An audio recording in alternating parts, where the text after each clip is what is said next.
Hey guys, it's David, and welcome to another episode of Right Politics. So, turns out yesterday was the Super Bowl, and I was going to make this Facebook post talking about the diversity, equity, and inclusion that has infiltrated the NFL. And yes, it has 100%.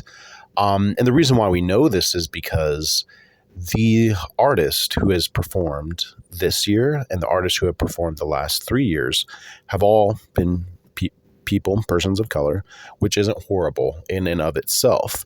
But the way the NFL has always done things is they take the most popular act of that year, who's had the most sales, significant success, who is on the rise.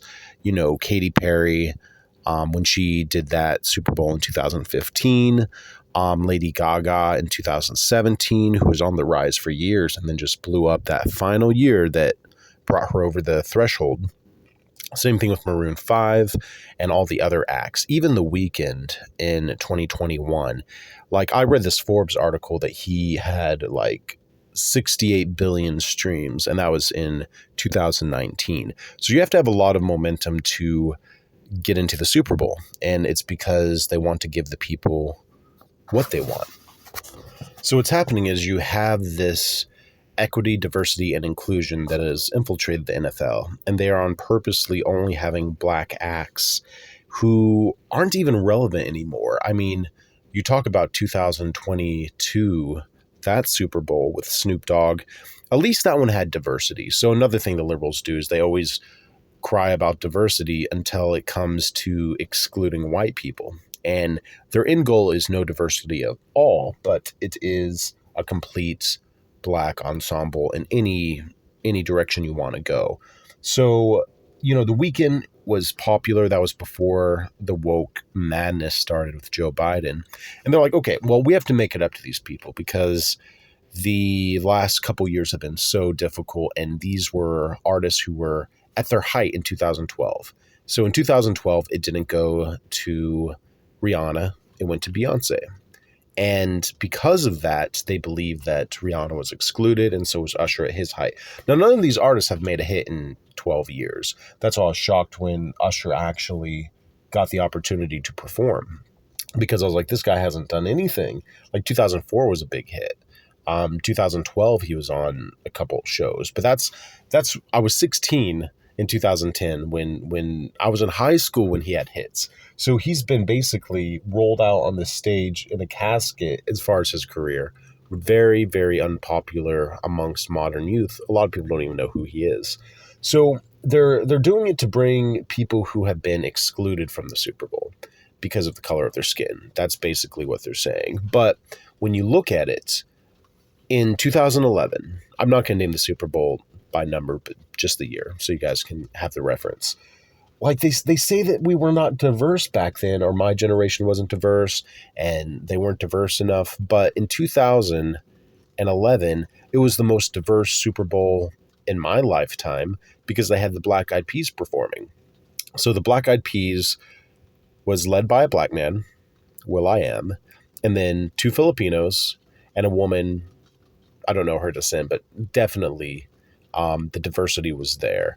And then they had a surprise performance by Slash, another black man, for Sweet Child of Mine. Very diverse.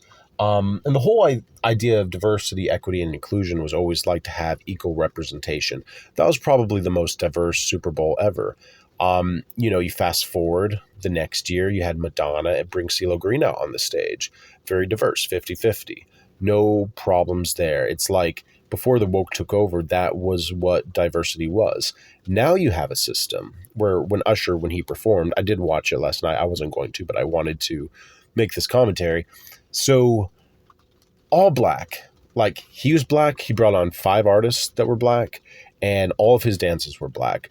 So they're openly bringing out like, we are black, we are different, we have a different culture, and we do not want to include anyone in our circle when it comes to entertainment and performance because they were like let down for so many years. And the reason why that doesn't work long term is because people are not going to have it, because they want artists who have won Grammys. Like, okay, you get someone like Miley Cyrus. She probably could have played. Definitely Taylor Swift should have played. According to album sales and concert sales, Ed Sheeran, Camila Cabello, and Harry Styles, they all should have been a part. I mean, you have people screaming and fainting and like almost paralyzed at their concerts. Do you think Usher's doing that? No. So people were upset with my reel, like saying, who cares about the color of the artist? But when someone is brought up from a revival, from the grave in their career to make a diversity, equity, and inclusion like statement, it's very clear that they're being chosen because of that, not necessarily because they're the top selling, best performing artist. Post Malone, who did America the Beautiful, would have been a better performance, not because he's white, but because he is in the charts and he is making albums that people want to listen to this decade, not last decade. Even Michael Jackson at his height, I think 1993 is when he performed. He was at his very height, and that's how it's always been. So when diversity, equity, and inclusion come into an industry like that, it disrupts the order of things. It disrupts the way things have always been done. And I'm not saying anything except it's an American tradition. And you should have the best-selling artist, the most popular artist of that year play the Super Bowl, because when people look back, that was a timestamp of where America was in the entertainment industry. And as a musician, I really appreciate that. Even if you have a Super Bowl that kind of fell flat, like, okay, Coldplay, they were a little off-key. But they still brought back Beyonce and Bruno Mars for the diversity. It's like they are the most, they're all liberals. They all want diversity. But what they are wanting right now is exclusion. They want to exclude white people. And that's why they also sung the Black National Anthem. So you have America the Beautiful, the national anthem, and then the Black National Anthem. They're wanting to be segregationists. And I'm saying this because I worked at an all-black college for a year and a half. And I feel sympathy for these people, but they honestly believe the administration of everything in that college, the administrative people in power, they honestly believe that the only way that black people can move forward is to completely exclude white people from the occasion. You only shop at black businesses. You only hire black staff. The only reason that white people were able to enter that college and work there is because they did subcontracts with food and maintenance and everything else. And then they had normal protocol. But as far as the college, they only hired black people. And there was 10 Indians out of 910 students and then one white girl. That was their diversity. So it goes completely against everything that Martin Luther King stood for about judging someone on the content of their heart. The way they get away with it is because they say it's historically black. But you can't let, like, the reason it was founded the year after the Civil War, Fisk University is where it was, is because back then there was segregation, but we don't live in those times. Another thing is they're wanting it to be during Black History Month. So there's another thing that black people always say, that America stole their culture. And I don't believe that at all. Have you ever been to New Orleans? There's so much culture there. The South is colored with culture. There's absolutely no lack of culture. They have brought so much enrichment to America. It's the same way the Latinos have, and then every ethnic group that has entered or been a part of America since its founding, and even since before its founding. So one of the things you'll see during Black History Month is the running up to Juneteenth, where they're celebrating their independence from slavery, which, like, they're trying to make it like they have their own nation within a nation, like their own national anthem. They're breaking free from their captives, even though it happened over 100 years ago. And they instill this to young black American minds who are very entrepreneurial and who have high levels of success in their future, and they want them to believe that they are not getting as far because of the color of their skin, which is not true. So I live in Nashville, and over half the people that I see driving Teslas, which is a very expensive car, are African American. And there's about 25% of them are Latinos. So the money is spread around pretty well equally. It just depends on, do you want to work 80 hours a week to get the things that you want? A lot of white people, especially, I should say Caucasian, but I'm just wanting this to be like, okay, if a fourth grader listens, they know exactly what I'm talking about instead of trying to be political with the way I speak. So if white people, there's a lot of white people who grew up in trailer parks who have no help from their parents or grandparents. They don't have a trust fund. They don't have any of that stuff. And they all start minimum wage and they build their life based off of savings and hard work and sometimes college. But the way they actually make it sound like is that if you're an African American and you're going to get a job as a cashier, it's because you're being oppressed. No, that's pretty much what every young American has done since the beginning of time. And there's no making up for the past. Like they honestly want for corporations to feel guilty for sins of the past, and I get that. But the Civil Rights Act has guaranteed protection for African Americans joining the workforce. And if you don't feel like you have gotten the job or if you were fired because of the color of your skin, you can file a lawsuit. So you're in a quota system where that's why they call them diversity hires, and it makes people feel uncomfortable, but it's exactly what's happening. To the liberals, there is nothing more of a priority than identity politics. So according to identity politics, you're rated based off the group that you belong to. So black people are pretty well in the middle of the list. Like they're oppressed. They need to have priority. If you're a woman, you are also very, very oppressed. And that's why Joe Biden and television is wanting to have black women on their television shows and in politics, because according to their system, black people are oppressed. And one step above that, women were oppressed by men for thousands of years. So if you're a black woman, you are like the holy grail to women. Like we got to get black women very, very, very oppressed in a position where they have power to make up for, men basically, tromping down women for thousands of years by wanting them to be traditional wives and taking their jobs. And then black people because of slavery, which happened 100 years ago. And then you take an even smaller minority. The smaller the minority, the greater the praise from the left. Lesbians.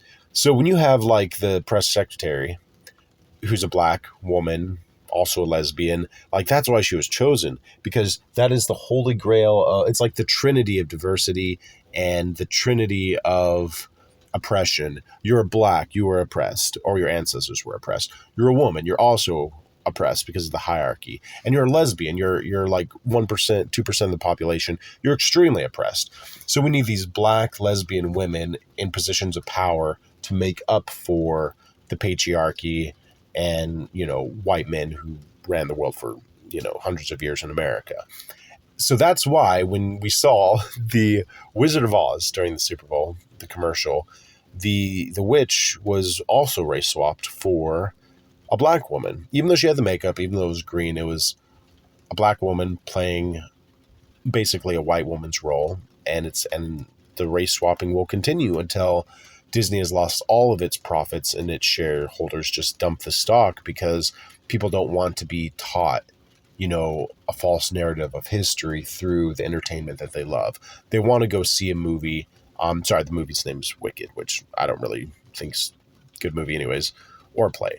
But they want all of the pressure to feel like young high schoolers who are white, you, for some reason, even though you've never, contributed anything to the world because you haven't joined the workforce other than your talent, they want for white young American high schoolers to feel like they owe something to black people and also that they are oppressors and colonizers based off of, the identity politics of your past. They want African American high schoolers to feel like they have been victims, they will be victims, and they're always going to be victims.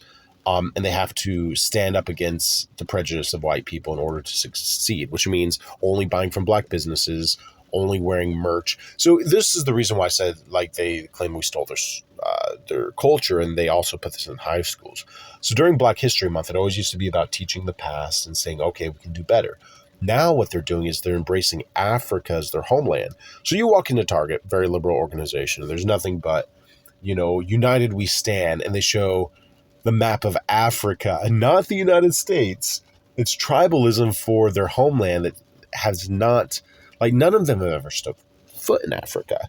And when I worked at Fitz, they said they wanted to move it to Africa because the internet was better, but no one goes because they know it's filled with civil war and it's filled with beheadings and Really bad stuff. I mean, Elon Musk left South Africa, and he's doing pretty well.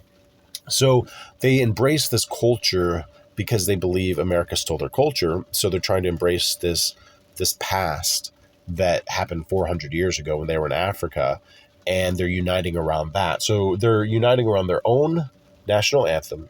And this is not all African Americans. This is just the woke brigade or whatever. And they are completely endorsing this idea of African nationalism. They have their own flags. They have their own, which is the African flag. They have their own, basically, country within a country, their own national anthem. They don't want to trust white people. And to me, that sounds a lot like segregation. That's what Fisk was. It was a segregated, legally segregated university in 2022 when I was there. And it continues to be. Same thing with Tennessee State. Like 95% completely segregated. All black people. That's all that they bring in. There's nothing else. And they say it's historically black. Where it's really, if you're African American, you want to have opportunity to go to Tennessee State or you go to Fisk, and that's it in Tennessee. And it's all based off segregation. And these things need to be brought to the attention of the public because the public doesn't know that these are segregated colleges. And they're wanting high schools to be this way as well. It's all very dangerous pass. If you would have looked at this in 1960s, you would have thought that the Proud Boys put this thing together and the Ku Klux Klan wanting segregation in colleges. And it goes against everything Rosa Parks stood for as far as like wanting to sit on the bus and then getting arrested for it. Like there's roads in Nashville called Rosa L. Parks Boulevard and all these other like very significant Martin Luther King